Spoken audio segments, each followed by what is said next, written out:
मथुरा के शहर कोतवाली इलाके कृष्णा नगर चौकी क्षेत्र में 27 अक्टूबर को गैंगरेप की वारदात को नाबालिग युवती के साथ 3 आरोपियों ने घटना को अंजाम दिया था, जिसे लेकर पीड़ित के परिजनों से गैंगरेप के आरोपी परिवार वाले पर राजीनामा का दबाव बनाकर मामले को रफा दफा करने की बात कह रहे हैं।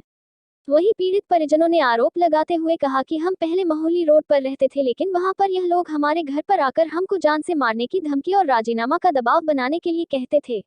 इतना ही नहीं, इन लोगों ने कहा है कि तुम्हारी छोटी बहन के साथ जैसे घटना को दिया है ऐसे ही आपके साथ भी घटना को अंजाम दिया जाएगा, अपना मुकदमा वापस ले लो, जिसे लेकर पीड़ित परिजनों ने 112 नंबर पुलिस को शिकायत दी थी। इसके अलावा शहर कोतवाली में भी शिकायत दी है, लेकिन वहां पर इनकी सुनवाई नहीं हो सकी। हालांकि पुलिस ने एक आरोपी को पहले ही जेल भेज दिया था, लेकिन 2 अन्य आरोपी अभी भी इस मामले में फरार चल रहे हैं। पीड़ित परिजन अपने साथ में हुई धमकी और रेप करने की धमकी की वारदात पर कार्रवाई करने की गुहार पुलिस से लगाई है और एसएसपी कार्यालय पहुंचकर शिकायती प्रार्थना पत्र दिया है। अब देखने वाली बात यह होगी पुलिस इस मामले में क्या कुछ कार्रवाई कर पाती है। क्या घटनाक्रम हुआ? सर, मैं पीड़िता की बहन हूँ जिसके साथ गैंगरेप हुआ था 27 तारीख को।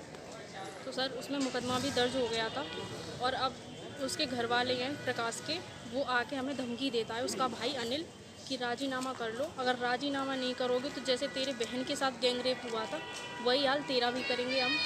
और मेरे मम्मी पापा जाते हैं ड्यूटी तो उन्हें रास्ते में परेशान करवाते हैं। मेरे भाइयों का निकलना, माँ बाप का निकलना दुश्वार कर दिया है।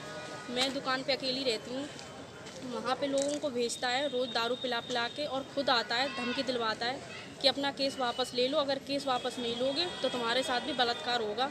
सर मैं बहुत परेशान हूँ। मैंने कोतवाली में जाके कंप्लेंट दर्ज कराई थी इस बारे में, तो वहाँ पे इंचार्ज साहब बोलते हैं कि जब आपके साथ रेप हो या आपका मर्डर हो तो आप उसकी वीडियो बना के हमें देना। तो सर आप बताइए कि उस टाइम पे मैं अपना बचाव करूँगी कि वीडियो बनाती रहूँगी? मेरी कहीं सुनवाई नहीं हो रही है। आज मैं एसएसपी साहब के पास आई हूँ, उनसे मैंने अपनी बातें जो बताई है, अब यहाँ से देखती हूँ कि क्या होता है। अगर यहाँ मेरी सुनवाई नहीं हुई तो मैं मंत्री जी के पास जाने की पूरी कोशिश करूँगी कि उनसे भी मेरी सुना हो और मेरे पक्ष में जो भी हो।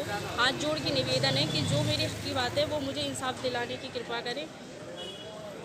खाने के लिए नहीं रह गए हैं। जिस दिन से बलात्कार किया मेरी लड़की के संग, उस दिन से मुझे परेशान करके रखा है। अब मैं बताओ क्या करूं? मैं तो सीधा यही एसएसपी ऑफिस में तेल डाल के सब बालकों को लेके मर जाऊंगा। ये बस यही एक रास्ता है। मैं ताराचंद गोस्वामी, किसान गरीब मजदूर का मैं अध्यक्ष हूँ।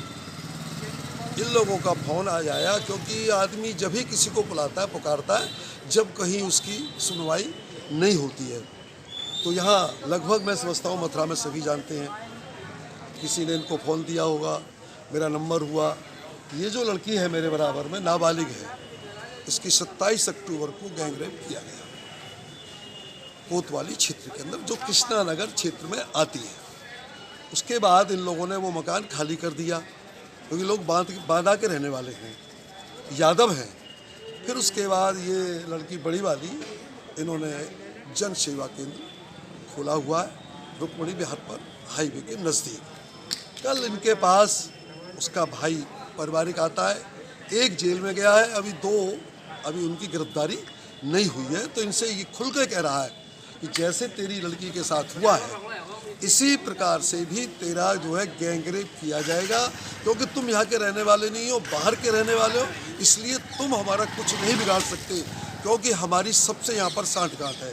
तो हम ये कहना चाहते हैं, इस देश में हम यार योगी जी कह रहे हैं कि बेटी पढ़ाओ और बेटी बचाओ, और एक तरफ बेटियों का सरेआम दुष्कर्म किया जा रहा है इस ब्रिज के अंदर में। मैं ये मांग करना चाहता हूँ यहाँ के पुलिस अधिकारियों से कि तुरंत से तुरंत उन लोगों की एफआईआर दर्ज हो और उनको गिरफ्तार किया जाए और उनकी सुरक्षा दी जाए। उसका सुरक्षा का जिम्मेदार कौन है? पुलिस प्रशासन।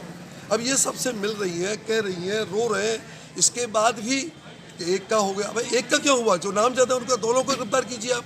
ये नाबालिग है, ये बालिग है, इसका मतलब ये इनका भी ऐसा ही करेंगे। एक बहुत बड़ी एक दिलेर वाली बात है, यदि प्रशासन की कोई ना कोई कमी है तभी वो व्यक्ति इस तरह की बात कर रहा है। उसके घर पर जाके, घर नहीं है बेचारी, आखिर कैसे अपना गुजारा करेगी? बड़ी लड़की है, 2 भाई हैं, पिताजी डर की वजह से अपना कोई काम नहीं करना चाहते। तो मैं यही कहना चाहता हूँ तुरंत से तुरंत एफआईआर दर्ज हो और उन लोगों को गिरफ्तार करके जेल भेजा जाए।